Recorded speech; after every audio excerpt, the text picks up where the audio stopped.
अध्यापकों आक्रमण पछरु आसिले भुजाली धरी हाणिले आ मुंडरे हेलमेट थिबारु अल्पके जीवन बंचाई पाले अध्यापक। एभली घटना घटी मयूरभंज कप्तिपदा थाना कुकुरडीमा छक निकटरे नुदडीहा मेघासन महाविद्यालय अध्यापक रूपेश कुमार महापात्र कॉलेज जाउथबा बेले कुकुरडीमा छक निकटरे दुई जन युवक आक्रमण करछन्ती। पछपटु बाइक रे आसी भुजाली तांकर मुंड को हाणिथिले। अध्यापक रूपेश हेलमेट पिंधिथिबारु भुजाली चोट हेलमेट रे बाजिथिबा बेले अल्पके वर्ती जाइथिले। हेले दुई दुर्वृत्त पुणी भुजाली रे तांको हाणिथिबा बेले तांको कांधरे क्षत होईछि। घटनास्थलରୁ खसिजिबा पई उद्यम करथिबा बेले दुर्वृत्त माने किछि बाट तांको गोडाउथिले। हेले से निकटस्थ गां भितरକୁ पसिजिबारु दुर्वृत्त माने सेठारु खसी चाली जाइथिले। केउ कारणରୁ अध्यापकଙ୍କୁ आक्रमण होईछि ता स्पष्ट होई नथिबा बेले घटनार पुलिस खोलताड़ करछि।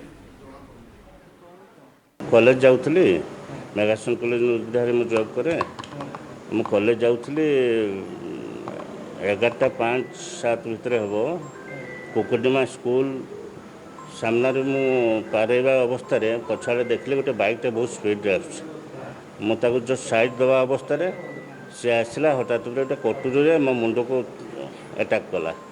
अटैक करने भर मुझे जापारि से मत अटैक करूँ देखिली से 5-7 मीटर आगे मुझे बाइकटा बुले देकी गाँ आड़ को पुणी आसवाई चेष्टा कर समय से पछाड़ू पुणी मत माने दौड़ूला हाणवाई से मत न पाला आउ से मो बाइक पाखे पहुँची पारानी मुझे जहाँफल आस गाँ भितर आश्रय नेली। 2 जन थे बाइक ना मुझे चिन्ह जड़े हेलमेट पिंधे जड़े हेलमेट पिंध नी से गोटे से लंबा कटुरीटे धरते।